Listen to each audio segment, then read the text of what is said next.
jullit wuy si leen maa ngi woote ci diine moo di lislaam bi fi doon aw dundin jullit wuy si leen maa ngi woote ci diine. su ngeen bëggee di jot suñuy vidéo saa su nekk da ngeen di abonné ci chaîne bi bës cloche de notification bi daal di aimer vidéo bi. bismillahi rahmaani rahim alhamdulillahi rabbil alamin wassalatu wassalamu ala sayyidil mursalin nabiyina muhammadin wa ala alihi wa ashabihi ajmain wa man tabi'ahum bi ihsanin ila yawmiddin. assalaamu alaykum wa rahmatullahi wa barakatuh.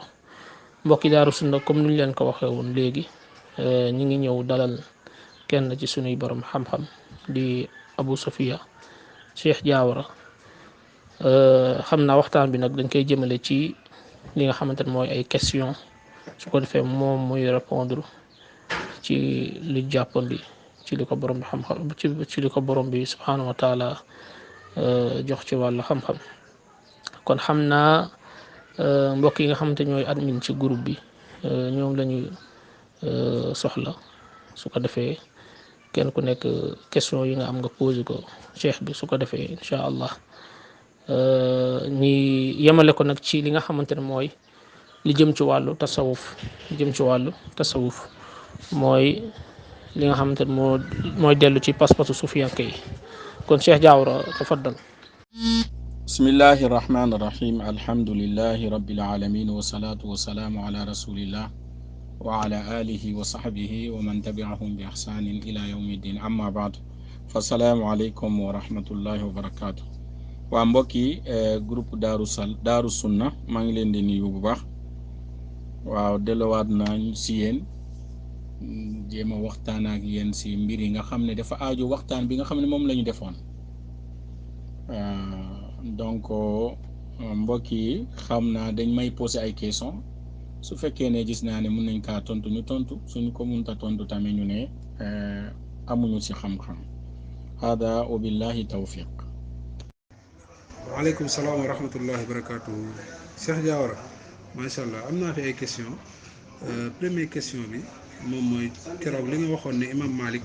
dafa ŋàññi tasawuf léegi dafa amoon koo xamante ni dafa la doon tontu moom mu ne bi nga waxee loolu indiwoo firnde ci wax ji nga wax ne imam Malik dafa ŋàññi tasawuf ak yeneen ay imam yi nga xamante dañoo ŋàññi tasawuf indiwoo firnde yi daal léegi nag ñu doon laaj si loolu loo siy tontu jazakumullah xayran. waaleykum salaam wa rahmatullahi wa barakaatu. xam nga nit su waxee ñi lay déglu dañay wuute.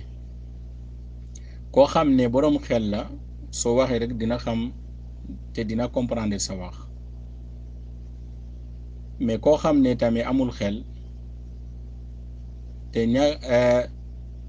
surtout ñu bokk ci tasawuf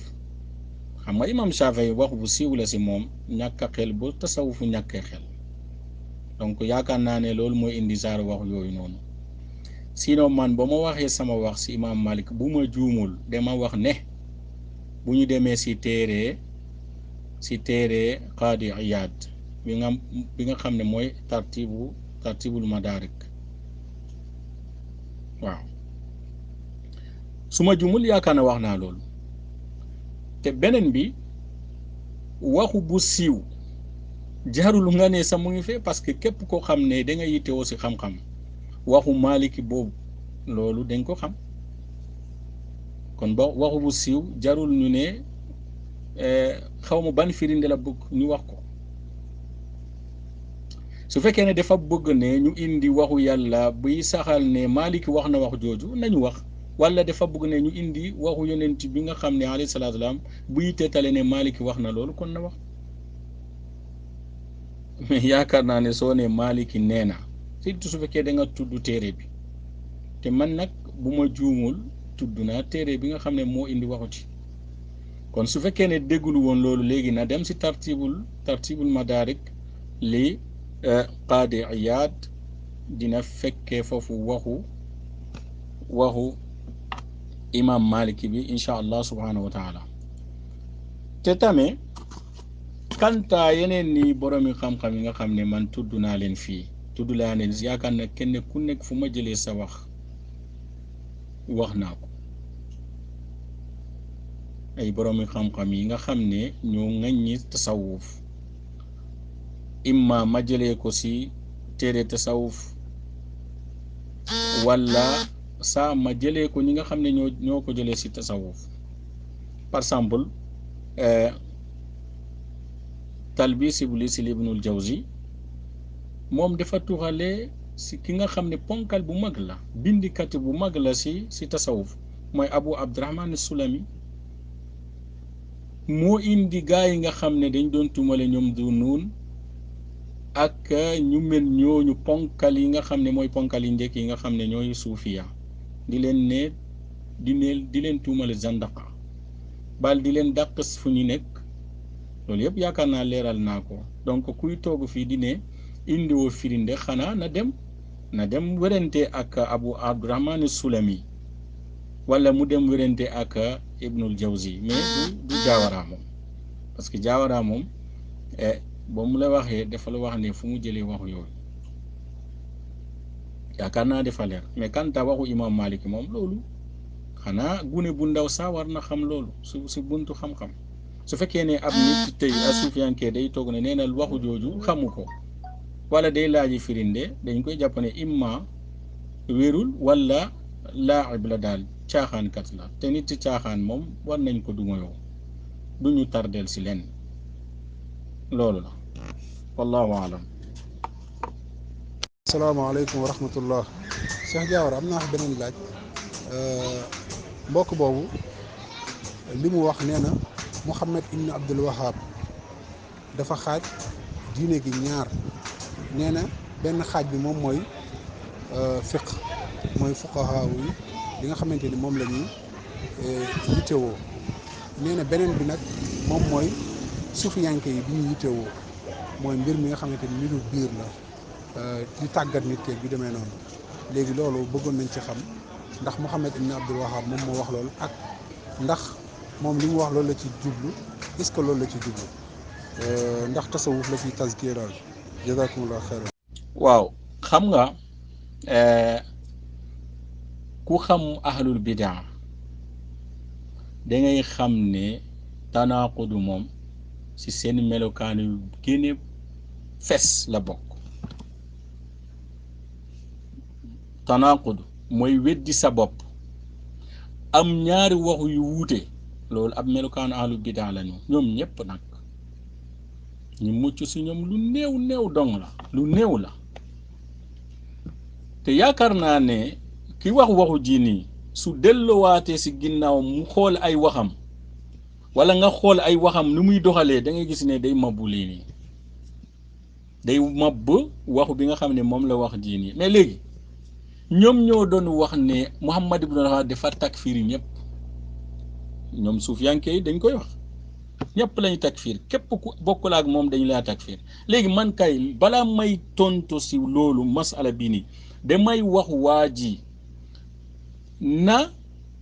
nañu wax bi nga xam ne moom la suufiyanke di wax di ne Muhammad ibn Wahab dafa takfir ñëpp dafa takfir julli ñi ak waxu bi nga xam ne moom la wax ni ban moo ci gën a wér wallahi la dem bés bu ma waxee bés bu ma tànnee benn wax man dinaa ñëw fii nii tontu ko ba mu leer nañ mais instant bi man awma jot di tontu mutanaqid boo xam ne xamul fan lay taxaw fan lay tekk tànkam yéen ñooy wax ne Muhammad ibn Wahab dafa takfir aduna yi nga ñëw bëgg wax ne tey dafa xaaja diine ñii ay suufiyanke kon ça veut dire que takfirwul ñëpp parce que su fekkee ne dafa dugalee ñu ne diine bi nangam suufiyanke ñoo nekk si nangam kon bu boobaa kon moom takfirul julli suufiyanke yi kon loolu ab tanaqud la boo xam ne fees na si yéen léegi dama bëgg ngeen waxuma lu leer balaa may tontu si masala bi man may ñëw di tontu bés bu ma déggee lu leer di ne nga tànn kenn si ñaar yi imma nga waxuma ne non dafa takfir ñëpp takfirul suufi dafa tàggul suufiya wala nga dangul ma ne takfirul suufiya mais dafa leen ni tàgg bu boobaa dinaa ñëw di leerale masala boobu incha allahu taala. xam nga man depuis keroog ba may wax sama njëlbéen waxtaan laa wax ne fikra bi toujours suñuy waxtaanee si tasawuf ak suuf yi dañ leen séparer mais xam nga nit soo amul xam-xam wala amoo xel peut-être yooyu doo ko déggee doo ko mun a déggee moo tax ne ñun toujours foofu dañuy insister bu ñu nee tasawuf dañuy wax si tuqusaat ak sataxaat yi nga xam ne moom la suufi yay dugg tey si lislaam wax nañ fan la bàyyi ko seen benn ponkal nee na suufi si boppam baati suufiya amul xiyaasi si lislaam si arab amul xiyaasi si arab amul ishtiqaaq fu muy bàyyi ko si arab loolu moom mooy Qushayri léegi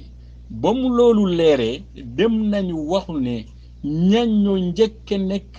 suufi si jullit ñi ñañ lañu njëkke xam si suufi ñu indi ñetti nit xam nga ku ñàkk fayda mooy koo xam ne d'abord ñu ne la yow ñi nga fi nga nekk ñi ko indi sax ñëpp ay zanadiqa lañu nga bëgg wax fii ne waaw Ibnu Taymiya wax na nangam Muhammad ibn Wahhab wax na nangam yow nga war a lijjanti man dama foogoon ne moom dafay ñëw di wax ne non Abu Hashim al Kufi ab jullit xaqan la li nga wax ne di ne ab zindiq la du dëgg Jaabir bun Hayyan bi nga xam ne moom nga wax ne ab zindiq la du dëgg wala kii nga indi Abdul Karim ab daktame nga ne non du noonu mais su fekkee ne loolu yëpp gis nga ko nga sànni ko fale bàyyi ñu delloo la ñu ne la demal si téere bi nga xam ne moom la Qaadi Iyaad di def di saxal ne xulaatul mutasawwifa ay kuffaaru lañu bil ijma ñu ne la Ibnu Hazm nee na nit ñi dañaa déppoo ne si ay suufiyanke ay kuffaar lañu yow yëpp ñu tegal la si taabal nga war a lijjanti yooyu di ñëw fii di waane indoo fii dalil wala indoo nangam loolu waxu gune la kon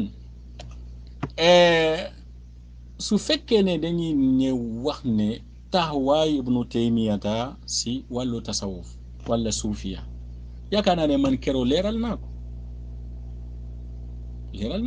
Ibnu Taymiya ba mu ñëwee si tasawufu dafa jàpp ne muhdasa la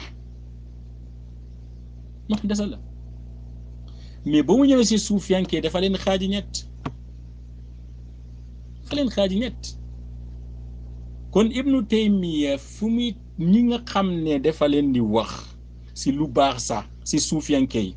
moom gis nga tappale bu muy tappale fale mu ne ibnul Qayyim masalan imam Ahmad soo gisee mu jàmm Xaaris dafa ko jàmme parce que ilmul kalaam mais gis nga suufiyanke yi nga xam ne Ibnu Taymiya dafa leen di tàgg tamit majorité yëpp si wàllu tawxiid la leen jàpp da leen di tàgg mooy ñoom Junayd ak ñoom Abdul Qadir Jilaani yi nga xam ne waafaqu ahla sunna fi baabi sifaat wa tawxiid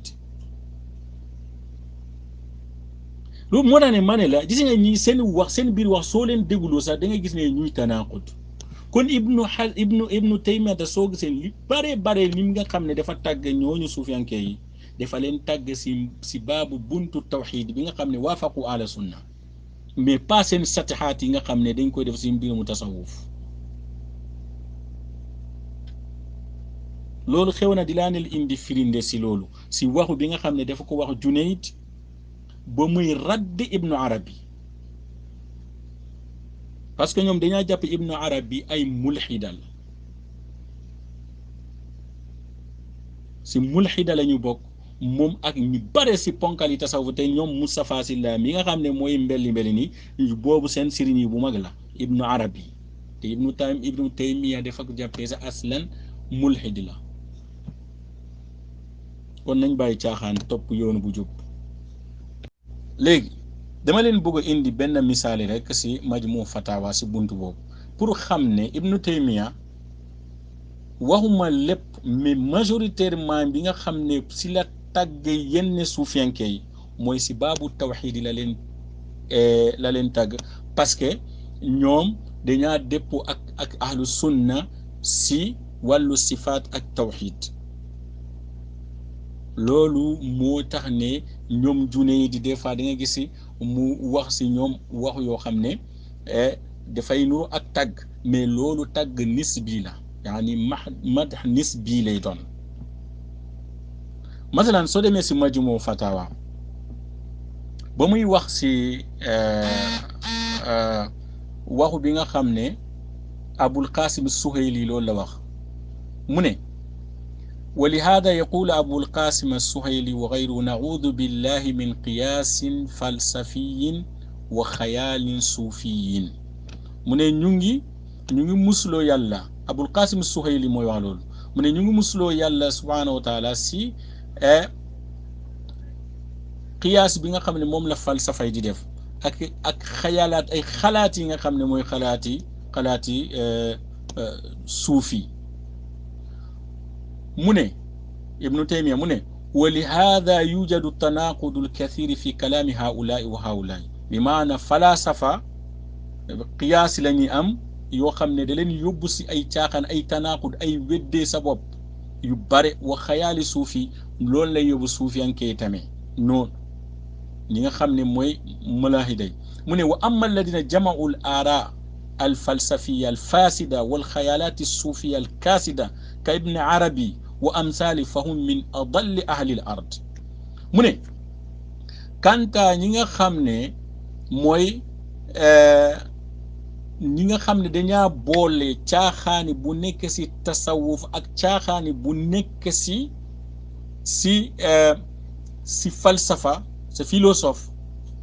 di boole ñaar yi mu ne ñoom ñoo gën a sànku si àdduna mooy Ibn Arabi ak ñu mel noonu te Ibn Arabi ñoom Moustapha Silla ak ñu mel ñooñu dañaa jàpp ne moom sax cheikhul akbar la ñuy wax ñenn si seen masaayix sax dañu koy wax ne Muhyiddin te Ibnu Taymiya dafa ne min adalli ahlil ard kooku Ibn Arabi te mboolooy ulama ahlu sunna wala ulama yi sax achaira yaak ahlu sunna yëpp déppoon nañu ne Ibnu Arabi kii bii nii wala majorité ma jàppee ne ab yeefeer la même ñem ne suufiyanke sax dañoo saxal ne waa ji ab yeefeer la ku weddi loolu na nga dem si téere bi nga xam ne moom la Biqaa'i def ba muy naqali ijma fi kufri ibnu arabi soo demee si téere bi di nga fekkee waxu boobu noonu bi nga xam ne dafa tuxale waxu borom yi xam-xam yi bare buy won na ne ibnu arabi ab yéefar la tayib ibnu Taymiya ba mu wax ne mu ne ñoom ibnu arabi min adalli ahlil ardi ñoo gën a sànku si kaw suuf xoolal de mu ne wa li hada kaana al Junayd radiyallahu anhu sayyidu taifa imama hudan fa kaana qad arafa ma yaaridu li baadi salikina falamma su'ila an at-tawhid qaala at-tawhid ifraadu al-hudus an al-qidam fa bayyana annahu yumayyizu al-muhdas an al-qadim tahdhiran an al-hulul wal-ittihad lii la ibnu arabi ibnu Taymiya ta wax kon gisoo fii ni ba mu radde ñoom ibnu arabi fii muqaabil haawulaay mu indil Junaydi di jàppee ko ne imaamu huda la parce que lu tax mu ne ko imaamu huda parce que dafa saxal fii tawxid mais pas comme dafa satahaati suufiya bi nga xam ne moom la yore ay fanaan ak kii ni moo tax ne mu wax fii ni mu ne tahdiran anil hulul wal ittihad kon lii moo tax ne Ibnu Taymiya di wax si ñoom Junayd ak ñenn ñi nga xam ne ñoo nekk si ñoo mën comme Junayd kon loolu moo lay wane ne li ñu la doon wax ne mooy Ibnu Taymiya dafa xaajale suufiyanke yi ñetti am na ñoo xam ne jàpp na ne ñu baax lañu am na ñoo xam ne ñu bon lañu am na ñoo xam ne ñoom si digg la ñu nekk am na njumte am na ñu ne kon loolu la hada huwa manhajuhu mais kanta tasawufu bi si boppam bi si fatin ama moom dafa jàpp ne loolu ab muhdas la mbir la boo xam ne dañ kaa sos wallahu almustaan. léegi pour nga xam ne Ibnu Taymiya dafa jàppee ne dafa jàppee ne tasawufu dañ ko sos ba demee si Majmu Fatawa ba léegi lan la wax ba muy wax ne jamono bi nga xam ne moom la salafu yi bidaa yi fan la tàmbale da nga gis ne muy wax ne jamono mujjanteel xulafaa rashidina la bidaa yi commencé di am masalan xawaarij yi ak tashayyu mu ngi tàmbale fi axiri ahadi Ali ibn Abi Talib radiyallahu anhu mu ne ba mu demee ba si kanam am na bidaa boo xam ne dafa feeñi encore mooy qadariya bi ak irja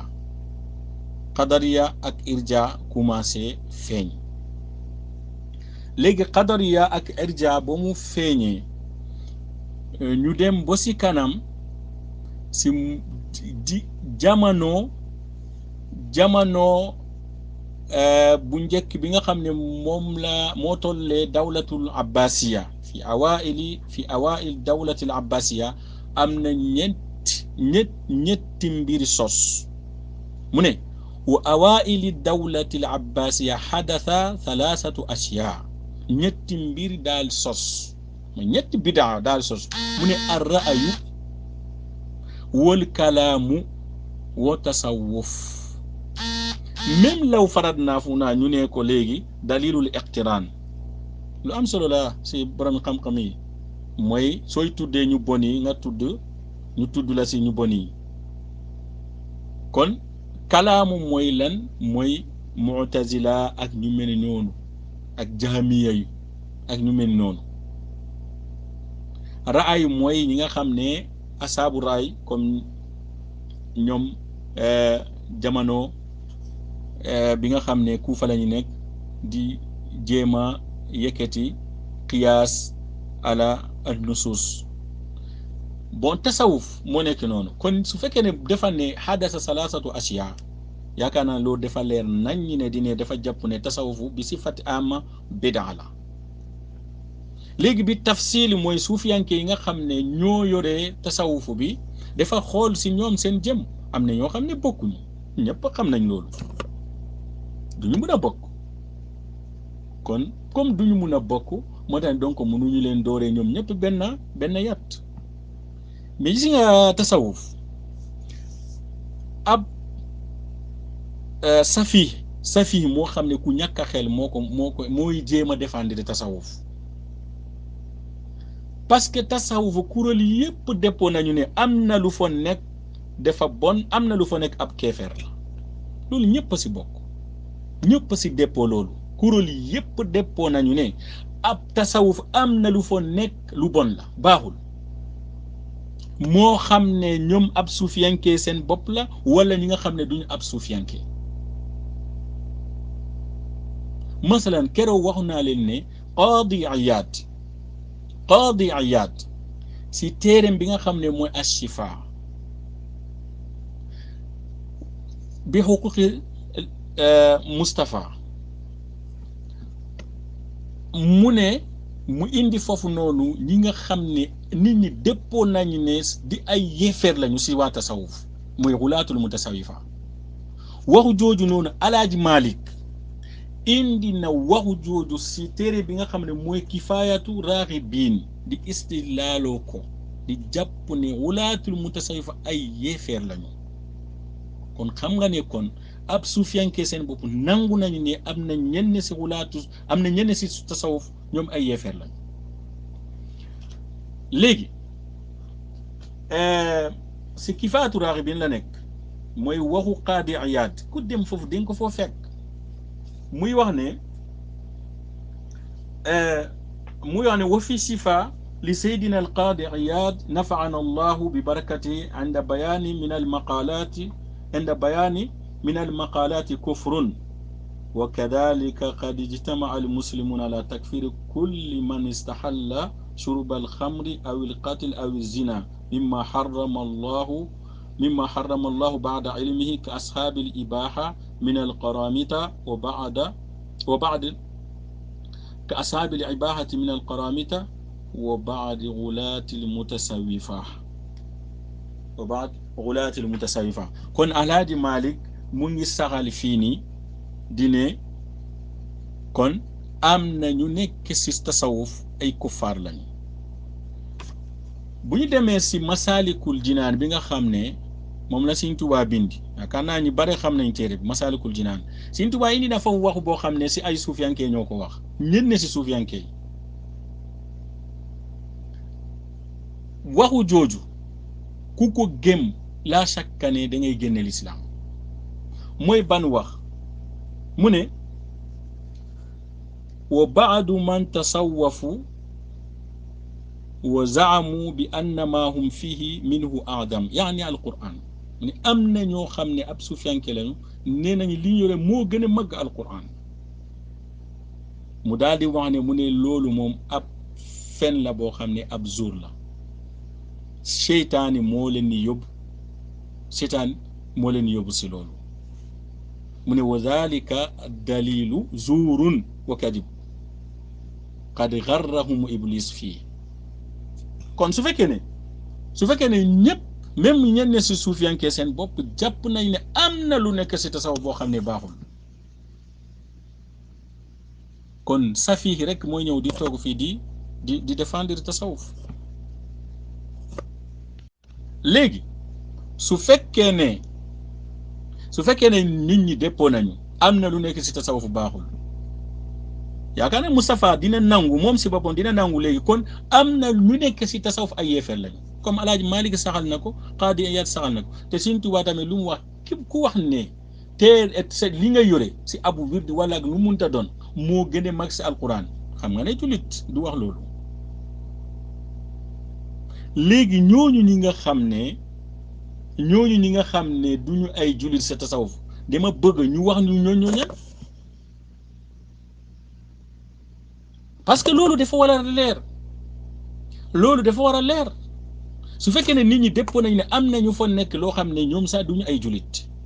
kon da ngeen ni war a wax lu leer ngeen ne diw wala kuréel sangam ak sangam ñoom ñoo dul jullit pour ñu xam ne kon ñan ñooy nekk jullit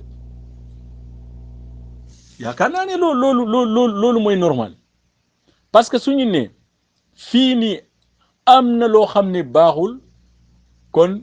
ku nekk war nga def sa kemtalaay kattan nga feeñal lu bon boobu bi nga xam ne moom moo fa nekk bari nga leeral li nga xam ne moom moo si baax kon léegi lii ab su'aal la boo xam ne day dem si képp koo xam ne ab suufiyanke la ngeen ni waxuñu ñi nga xam ne seen sëriñ yi seen bopp ñoo ko saxale seen téere yi ay xulaatu mutasawifa yi nga xam ne ay yéefeer lañu bil ijma ngeen waxuñu ñoo ñan ñi nga xam ne tamit nee nañu am na lu ñu yoree loo xam ne moo gën a màgg ak alquran ngeen waxuñu mooy ñoom ñooy ñan pour nit ñi xam ko pour ngeen wax nu nit ñi xam ko donc loolu ab suwaal la boo xam ne bëgg naa ñëpp xam ko mais li wërte wër mooy ñëpp déppoo nañ ne am na lu nekk si tasawuf ab kufur la Qaadi Iyaad moo ko tuxale takfiirul xulaatil mutasawifa Alaaji Malik saxal ko si al kifaatu raaxibiin comme ni ma la waxee am na ñu bare dañaa déppoo ne moom dafa saxal ne ijmaa moo fa nekk di ne Ibnu Arabi moom ab yéefar la si téereem bi nga xam ne mooy Tanbihul Ghabi al-Biqaa'i kon loolu mbir la boo xam ne nit ñi war nañ si bàyyi xel kon su fekkee ne man moom xam naa ne Ibnu Arabi ak ñu mel noonu yi nga xam ne ahli dalaala la ñoom ay yéefar lañ ak ñi nekk si tariqam ab yéefar lañ léegi ndax ñoom dinañu saxal ne ñu segg ñi nga xam ne ñoom seen bopp seen sëriñ yi nangu nañ ne ñoom ay yéefar lañu si tasawuf nañ ko génne Tanbihul Ghabi ila takfir Ibn Arabi ku fa dem dangay fekke ne boroomi xam-xam yu bare waa ji indi na ko Biqaa'i ab ndongo Ibn Hajar la madhab Shafii la bokk amul benn alaaka saasi ak ñoom Ibnu Taymiya moom dafa saxal ne ajma al ulama ala kufri ibnu arabi te beneen ni tamit am na koo xam ne tamit bind na al qawlul mumbi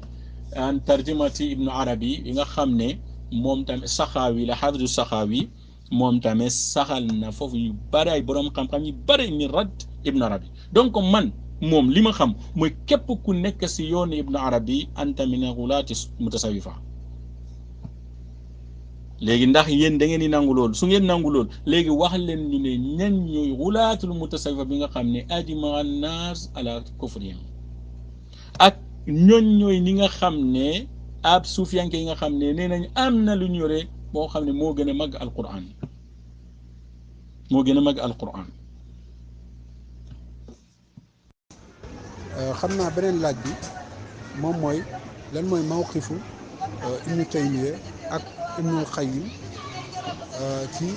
tasawuf ndax ñoom dañ leen tazkiya bil jumla wala par kenn ci seen imaam yi lañ tazkiya loolu bëggoon nañ ci xam ndax tudd na ko jazakumullahu xayran. waaw léegi suñu ñëwee si Ibnul Qayyim xam nga lii yëpp si caaxaan la dugg mais caaxaan bi nekk si waajooju parce que su fekkee ne comme li ma wax sànq ñoom yow dañuy indi ponkal yi ñu ne ñoom dañu leen di takfiir sax bal ay ponkal yi mag yi nga xam ne dañuy saxal ne abi suufiyanke yi di wax ne ab wëli moo gën yonent wala dina dem boo génn yonent wala sa nit mun na dem boo tolloo foo xam ne ab teree moom duñ la teree dara lépp da lay daganal loolu yaakaar naa wax naa ko maqalaat al islamiyin ak al fisal li maqalaat al islamiyin li ashari al fisal li ibnu hazim ñooñu indi nañ ko ak ñeneen yi boroomi xam-xam yi nga ñëw toog fi di laaj ne waaw ibnu Qayyim wax na nangam su ko ibnu Qayyim waxee nag su ko ibnu Qayyim waxee lan mais est-ce que ibnu Qayyim dafa tàgg tasawuf si lépp non parce que ibnul Qayyim ak ibnu Taymiya ñoo yem si buntu boobu dañu am ay gis-gis masalan si yenn suufiyanke mais du ab tasawuf si boppam la ñu kii ne même su fekkee loolu lañ def mais suñu wutee ak salaf ñu xam ne lii ab seen raay la rek man sama waxtaan nekkul ne mawqif ibnu Qayyim sama wax nekkul ne mawqif ibnu Qayyim mina suufiya te tamit gars yi bàyyi di waxu lu dul dëgg parce que tamit ahlul bidaa waxu lu dul dëgg dafay yàgg si ñoom parce que loolu yëpp dañ koy def di nax nit ñi ku ñëw di la wax ne diw ak diw ak diw ak diw wax na nga bëgg ñëw fii da nga ne waaw sëriñam wax na nangam xam nga yaa ngi wax lu dul dëgg parce que musul naa wax ne fii ab suufi mënul radd ahlu sunna ab sunni lu dul ñetti wasila ñetti mbir mu wax lu amul te loolu da si bare si audio waa ji wala muy tuxale ay mbir yoo xam ne du si tasabbut wala mu indi loo xam ne wérul boo xoolee boo càmbare wax waa ji yëpp masute yëpp loolu la di wax lu dul dégg ay sëriñam man jàppuma kenn sëriñ kenn mosuma dégg ne mooy wax ne di sama sëriñ xanaa su fekkee ne nga ne da ngay yatimaat ay waxam kay kon nga wax ne sama sëriñ ay imam Ahmad lañu ak ñoom imam Malik ak ñoom Shafi'i parce que indi naa seen wax kon loolu mais nit su ñemee yàlla il faut mu indi waxu boo xam ne pour moom dafay saxalee lu mu bugg pas-pasam parce que alxaayatu bariru wasila mooy moyen boo am rek pour défendre sa bopp loolu ngay def même su fekkee ne li ngay wax ne yow xam nga ne loolu du dëgg kon Ibnul Qayyim du sama sëriñ jëma ko jàppee boroomi xam-xam ahlu sunna su ma gisee si moom loo xam ne dafa dëppoo ak kitaab ak sunna ma jël suuf dëppoo wala ak kitaab ak sunna ma bàyyi c'est ça comme ñeneen yi mais di wax lu dul dégg sëriñam nangam sëriñam na mais loolu dañ koy def pour moyen mais non mënut a dem ñun alquran ak sunna lañu gëm te mooy suñu manhaj képp ku wuute ak loolu dañuy wàccale sa wax waaye kullun yuxazu minhu wa yuraddu illa saahibu hada al qabr yaani nabiya sallallahu alayhi wa sallam loolu rek hadi qaidatun malikiyatun salafiya wala qaidatun salafiyatun malikiya loolu la ñu gëm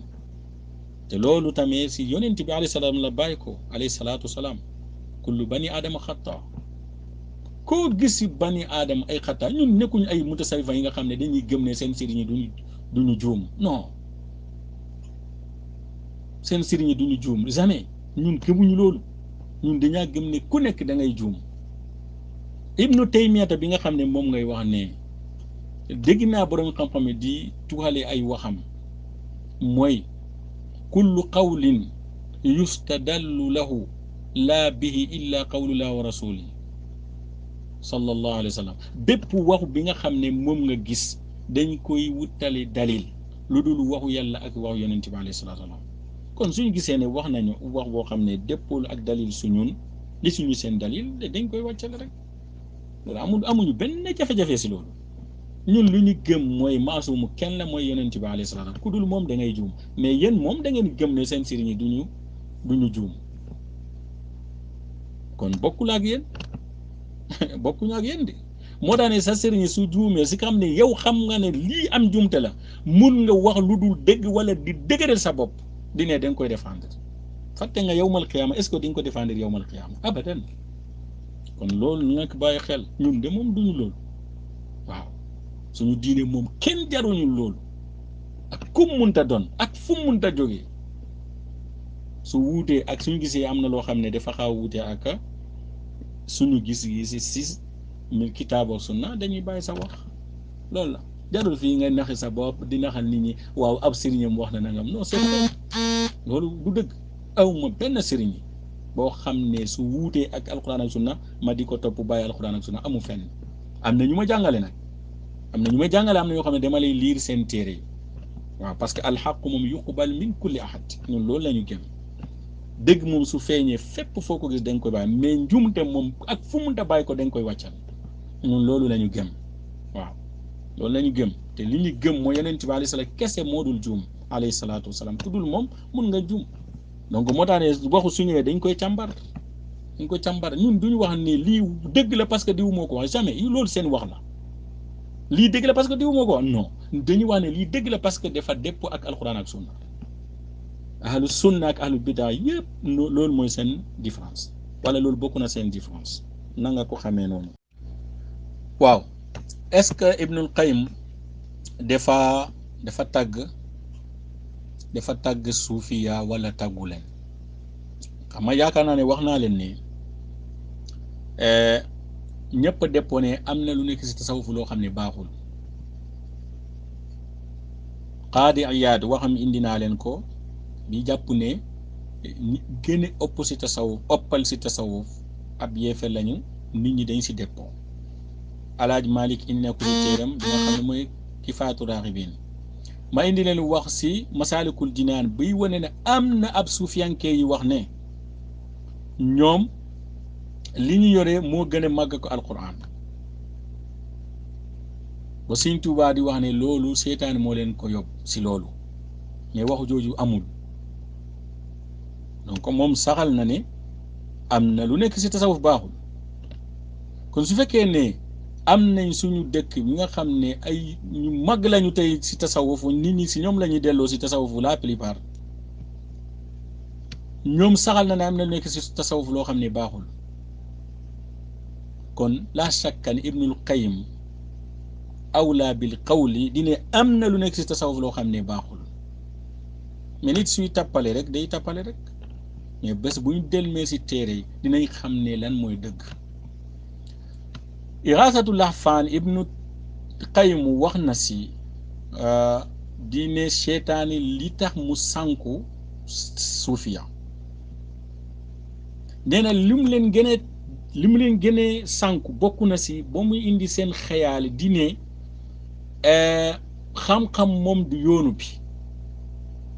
mu daal di rafetal taarool seen kii ni mu ne si mbir mu kashf ba mu kénnee loolu rek mu ne wa agnaahum an taqayyud bi sunnati wal quran léegi amatuñu ngom moto dikki ni si sunna alquran ak sunna mu ne fa xassana lahum riyaadatan nufus wa tahdibaha léegi li mu leen gën a taaral mooy riyaada mooy kii nii di xiifal sa bopp wala di kii nii di soree di ne da ngay soreel àdduna boo mu demee boo jëkku leen mu xam ne ñi amatuñu benn xam-xam boo xam ne mooy xam-xam bi nga xam ne moom la yonent yàlla yi indi mu ne seytaane dafa leen commencé di leen xoosu benn kenn ku nekk si loo xam ne huwa mustaidu la min anwaa il baatili wa xaylihi li nafsi ba dem nañu ba ñenn si ñoom li ñuy weddi mooy loo xam ne loolu la yonent yàlla indi mu ne da ngay fekke ne dañuy wax ne lakum ilmu zahir wa lana al kashfu al batin wa lakum zahiru sharia wa indana batinu al haqiqa wa lakum al qushur wa lana al lubab kon mu ne ba mu demee ba si loolu dañuy commencé di seetal seen bopp si lépp loo xam ne mooy waxu ki yàlla subhaanahu wa taala ak sunna yonent bi alayhi salaam ak ataaru salaf comme guddi nu muy génnee si bëccëg nee na commencé di am ay xayaalaat yoo xam ne yu kenn xamul fan la kii ne loolu leen la si ay waxam boo demee si sawaa'iqul mursala tamit saxal na foofu noonu di ne ba muy wax si mbir mu taawil mi nga xam ne ñoom ñooy gindi fitina si diine bi indi fitna si diine bi mu bokkus na si nufaatu al mu'attila masalan ñoom ibnu sina ba ñoom Farabi ñëw ba mulaaxidatul mutasawifa mu ne wal mulaaxidatu al mutasawifa alqaa'ilina bi waxdatil wujud ka ibnu sabain wa saahibul fusus wa saahibu nadmi as-suluk wa amsalim mooy ñoom ibnu arabi kon fii nii moom dafay saxal ne ibnu arabi min al malaaxida ibnu arabi bi nga xam ne ñoom sufiyanke dañuy jàpp ne moom mooy seen muhyiddin mooy cheikhul akbar xam nga soo fekkee ne da nga ne mulxidi la cheikhul akbar muhyiddin mulxidi la kon kan nga bàyyi xam nga taalibe moom doo leen bàyyi loolu benn xam na lii lenn la si waxu yi nga xam ne ibnul qayyim indi na ko si buntu boobu ba léegi bu ñu demee si sawaa'iqul mursala indi na foofu wax boo xam ne waxu ibnu aqil la naam waxu ibnu aqil de doon nasiha képp koo xam ne mooy ku gëmu yàlla di wéttal yàlla mu ne fa nasihati l ixwaani min al mu'minin al muwahidin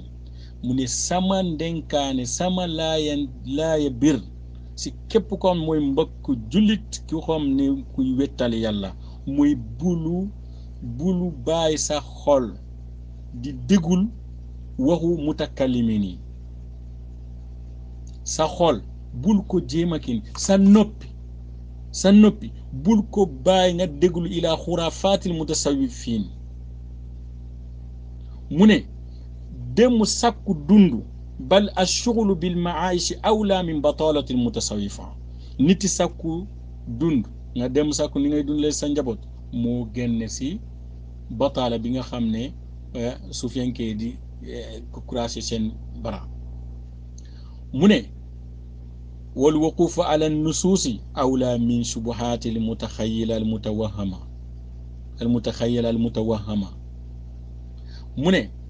xoolu tamit alquran ak sunna seeni nusuusu ak atharu salaf moo gën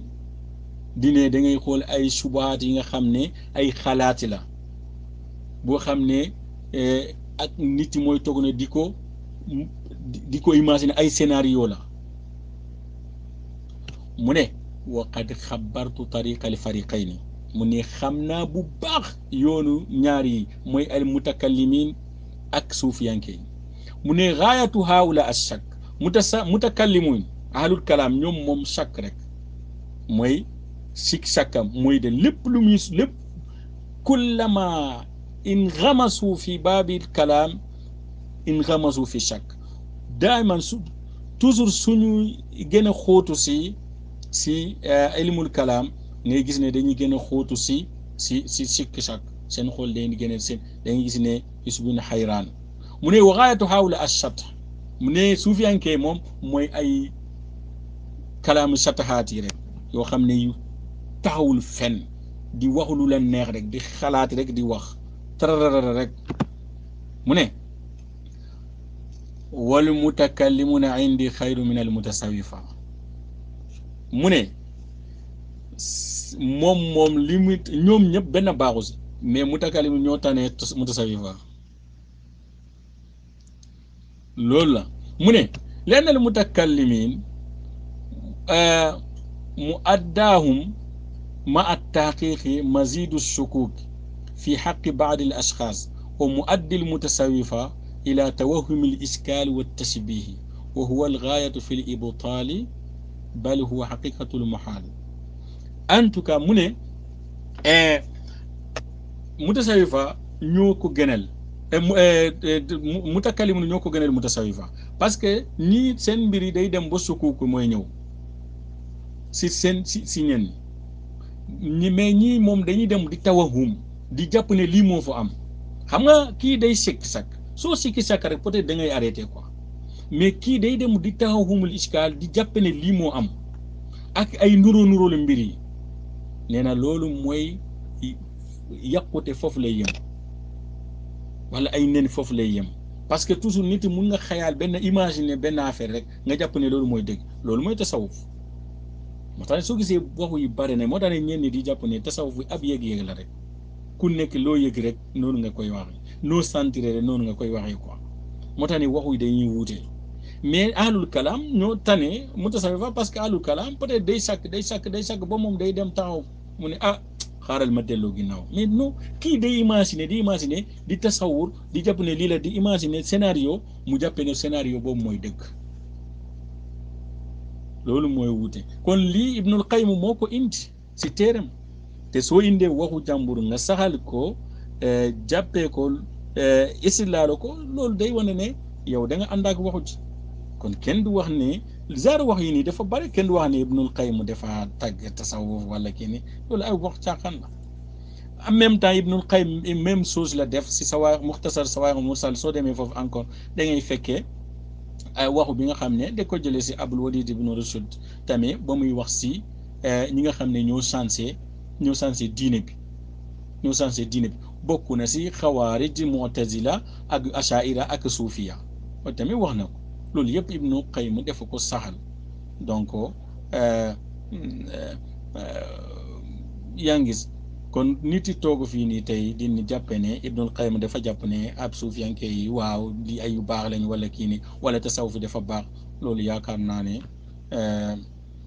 loolu dafa xamul lu xew rek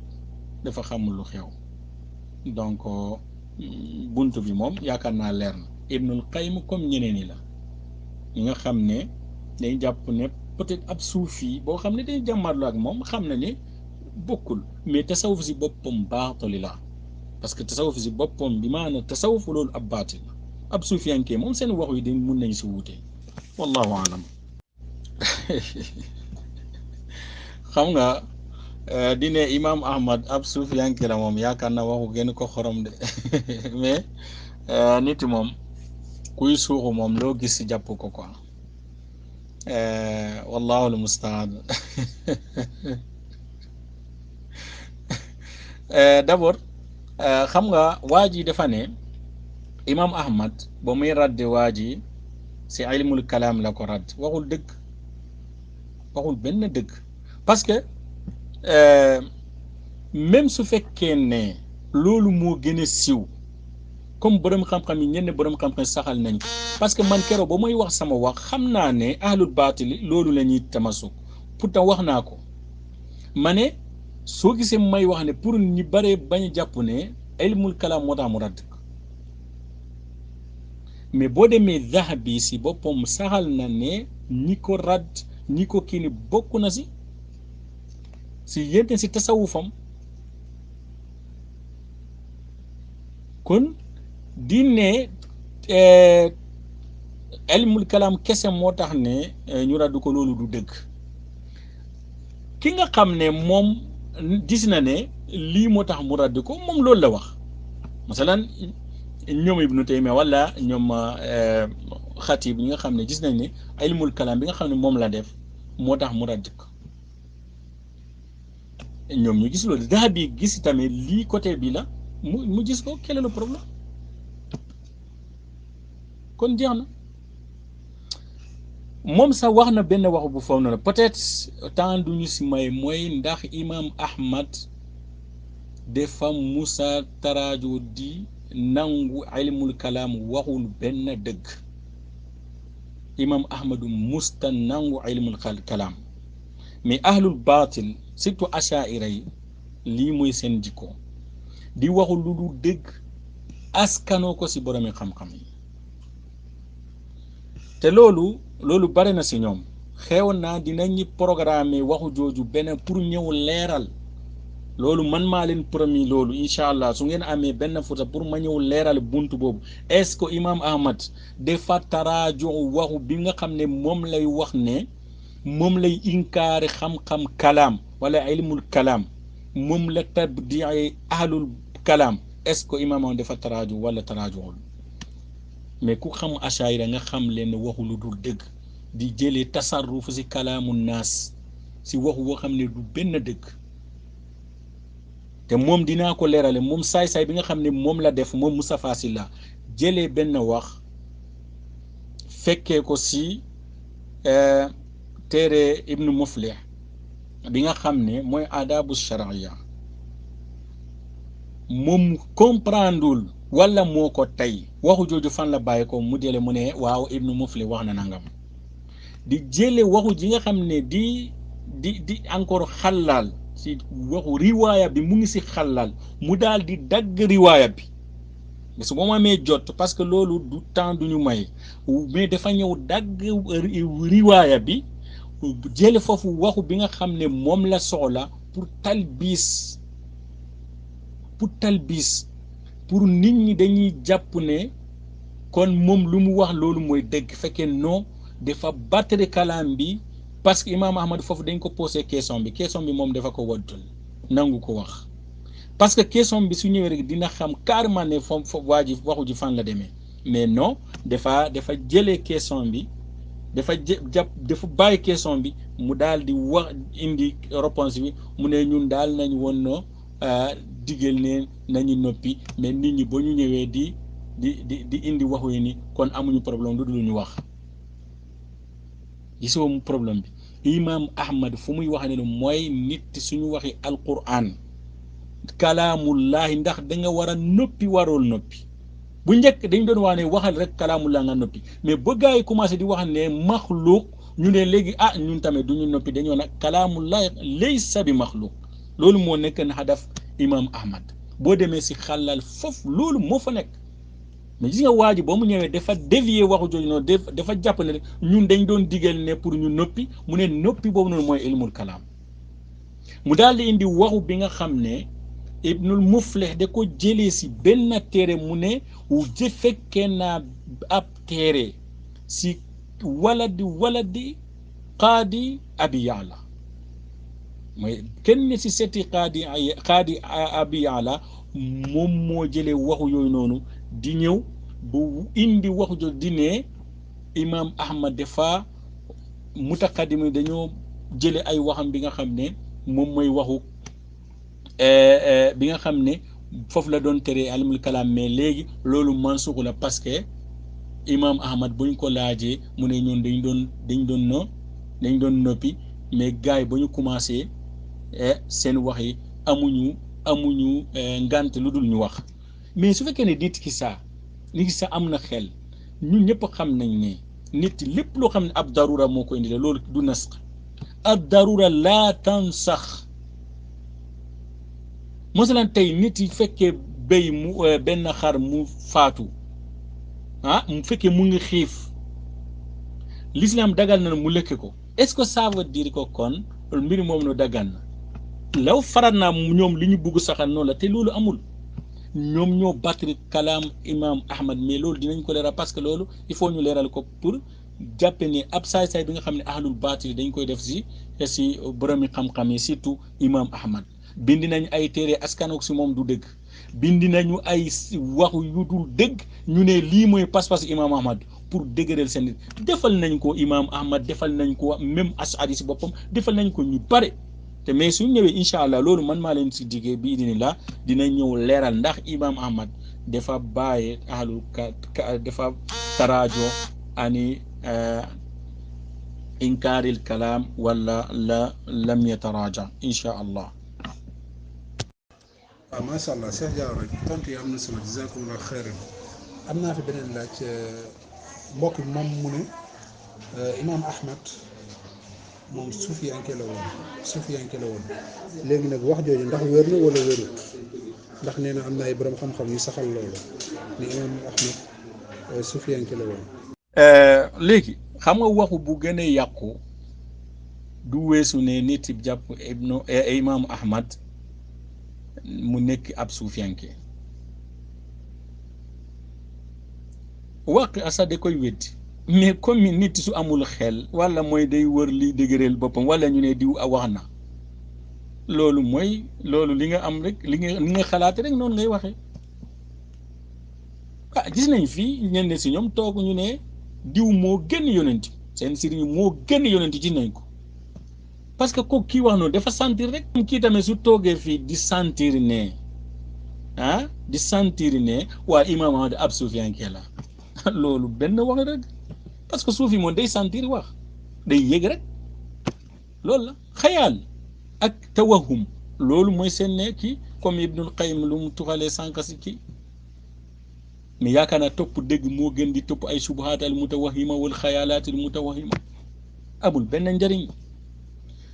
parce que amul ku wérante ne imam Ahmad afdalu min al Junayd loolu kenn du si wérante wallahi ladim suufiyanke tey suñu xam ne imam Ahmad suufiyanke la intisaabuhum ñii wax ne wa ala tariqat Junayd salik wallahi dañuy wax ne ala tariqat imam Ahmad salik mais lu tax wax ñu loolu parce que du suufi parce que kenn soo gisee tey ñoom ahlul baatil ñoom ñëpp soo demee bindi na wax naa ko sànq bindi nañ ay téere pour saxal ne imam Ahmad dafay wax si ilmul kalaam wala am na ay satahaatul kalaamiya wala am na ay baraati kalaamiya pour man li maqaam yi Ash'ari si boppam ñu bare saxal nañu ne soo gisee mu bindi wala mu taraaju pour askanoo seen bopp si imam Ahmad mais lu tax suufiyanke def ñoon parce que ba'idu minhum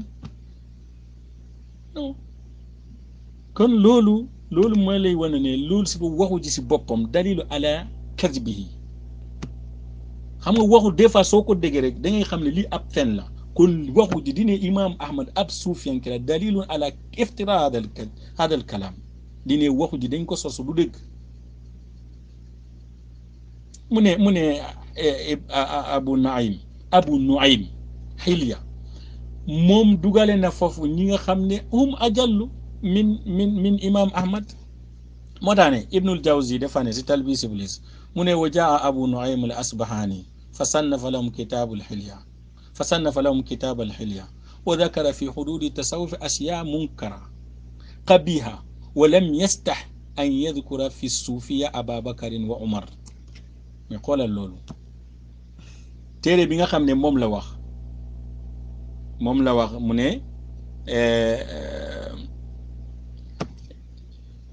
mu ne imam Ahmad moom la wax ne imam Muhammadu suufiya la kooku noonu moom moo dugale Abu Bakar Siddiq Abu Bakar ak Omar ak Ali ibn Abi Talib wa saadaati sahaba radiyallahu anhum mu ne ñoom ab suufiyanke la déggul ma lii Ibnul Jawzi mu wax mu ne waa ji amul kerse ruusul mu tuddee si suufiya Abu Bakar ak Omar ak Usmaan ak Ali wa saadaati sahaba radiyallahu anhum mu ne fa dakkara anum fiihi la ajab mu den tuddal ay waxu yu doy waar mu wa dakkara minhum Shariha al-Qaadi wal Hasan al-Basri wa Sufyaan ath-Thawri wa Ahmad bun Hanbali wa kadhalika dakara Sulami في طبقات الصوفية الفضيل وإبراهيم بن أدم ومعروف الكرخي وجعل من الصوفية بأن أشار إلى أنهم من الزهاد gisoo haawula ñii dañuy jàpp ne ñii comme dañ leen dugale si groupe tasawuf yi parce que dañu leen jàpp ne ñoom ay zuhaad lañ dañu leen jàpp ne ay zuhaad lañ mais loolu am ñeme yàlla gënu ko wes mais man li ma xam mooy su fekkee ne imaam Ahmad ab suufi la benn suufi du tudd Junayd mais soo gisee ñu bàyyi imaam dem Junayd xamal ne kon imaam Ahmad du ab suufi lii waxu gënu ko yàq xamul dara si boppam mooy waxu jëne parce que au moins si soo gisee nit yi sax mu dugalee ko Hilyatul Awliya soo ko xoolee da ngay xam ne dëgg lii lu ko tax a jóg du mbir mu tasaw bi nga xam ne moom la nit ñi xam mais moom dafa leen ni dugalee fi jumlati zuhaad la leen dugal même loolu si boppam peut-être gënul mais ab nit du ñëw di toog di fii ni waaw imaam Ahmad ab suufi la parce que Paate ak Samba nee na nangam wallahu almustaan. macha allah Cheikh Diawara am na fi benn laaj boo xamante ni tamit mbokk bi wax na ko nee na wax bi ngay wax ci imaam Shafii ne képp ku dugg ci tasawuf ci suba balaa tisbaar nga tàggoog sa sago nee na wax bi da nga ko wax rek waaye indiwoo nee na sanad bi wérut nee na wérut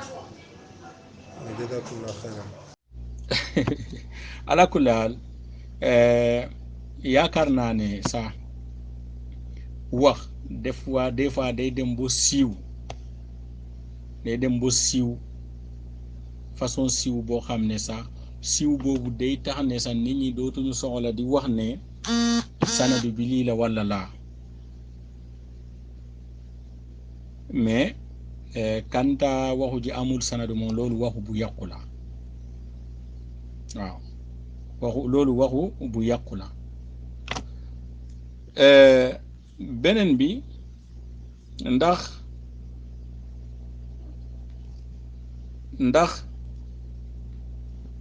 wala lan la ilmu zahir wala ak ilmu baatin ala kullaal ahlu sunna wal jamaa li ñu gëm mooy alquran ak sunna dafa ñëw pour gindeel nit ñi pour ñu gindeeku kon moo tax ne yàlla subhaanahu wa taala lépp lu muy wax nit ñi di ko déggee ci lugatil arabiya loolu la ñuy sàkku ci nit ñi ñu ko déggee ci lugatil arabiya masalan yaa ayyuha alladina amanu sallu alayhi wa sallimu taslima masalan yéen ñi gëm yàlla parce que inna allaha wa malaikatahu yusalluna ala nabi yaa ayyuha alladina amanu sallu alayhi wa sallimu taslima lii nu mu ñëwee ci lugatil arabiya noonu lañ koy déggee amul leneen su fekkee ne mënuñ ko comprendre ñu dem laaj yonent bi alayhi salaatu wasalaam naka la ñuy julli ci yow mais kanta julli moom ñoom xam nañ mais kayfiyatu julli bi loolu la ñuy xamul moo tax ñu laaj ko moo tax ne waa ji ba mu ñëwee ci imam Malik di ko laaj ne mu ne arrahman ala al arshi stawa lu mu laaje foofu noonu laajul ne maa maana istiwa parce que istiwa xam na ne lu lan la firi ci lugat arabia mais kayfiyatul istiwa kisoo ñaari foofu la ñuy laaj kayfiyatul istiwa moo tax ne imam Malik mu ne ko xam nañu istiwa moom mais kayfiya moom loolu xamuñu ko mooy nu muy istiwaaye loolu la ñuy xamul moo tax saxaaba yi keroog bu aaya bi wàccee ñu laaj yonent bi alayhi salaatu wa salaam kayfa nusalli alayka mais waxuñu ne ma maana salaatu alayka parce que xam nañ ne maana salaat sallu xam nañ ko moo tax ne assalaamu bi nga xam ne xam nañu ko moo tax ne mu ne xam nañu ne kayfa nusallimu alayk xam nañu loolu mais li ñu xamul mooy kayfa nusalli alayk moo tax ñu laaj ko kon loolu mais ahlul baatil yi ñoom dañuy jàpp ne masalan kon sallu alayhi amaana mun am na beneen firi boo xam ne bokkul ak li nga xam ne moom mooy lugatul arabiya nu mu koy indee loolu misaal laa lay jox parce que ñoom loolu la ñuy jàpp des fois dañuy dem ba amru bi nga xam ne moo nekk si alquran wala ak nahay bu foo nekk ñu jàppee ko si leneen aljanna si boppam dinañ ko jàppee ne noo du aljanna bi nga xam ne moom la nit ñi di tasawroo comme moom la nit ñi xam kon loolu moo fa nekk kanta satahaat yi nga xam ne mooy satahaat suufiya ibnu hajar ibnu qayyim wala ibnu taymiyata rahmatullah alayhi dafa radd yooyu yëpp dafa ko jàppe ay caaxaan la bal dafa takfiri ki nga xam ne sax moom mooy wax xutubu bi nga xam ne comme gars yi li ñu gëm seen xutubu yi moom mooy dimbale yàlla wala lépp loo xam ne moom mooy ñëw si jaamam yi si moom lay bàyyi ko jaaru satahaat yoo ne ibnu taymiya dafa jàpp ne loolu ab kufur la kon daal nag lii la ñu am ci jotaay bi incha allah ci question yi nga xam ne ñoo ñëw fii nii lépp loo xam ne dafa jaare yoon ñu ngi sant yàlla subhanahu wa taala si loolu lépp loo xam ne nuñ ko waxee du noonu ñu ngi ñaan yàlla subhanahu wa taala mu jéggal ñu te yéen tamit maa ngi leen ne remercier beaucoup mais li si des mooy man maa leen promis loolu mooy imam ahmad ndax dafa taraajuu si ilmul kalaam wala taraajul comme waa ji nu mu ko tadlisee loolu dinañ ko leerale incha allah subhanahu wa taala benn jotaay su ngeen amee kii rek bon suba sax xew na damay sonn parce que des fois waxu bi day jàpp sama baati mais xew na génnaw suba wala après Tamxarit parce que Tamxarit peut-être day xati ko mais après Tamxarit incha allah subhanahu wa taala xew na dimanche su fekkee ne amoo leen benn programme dimanche wala lundi incha allah dinañ ñëw leeral buntu boobu hada wallahu taala alam wa sallallahu wa sallam ala nabina muhammad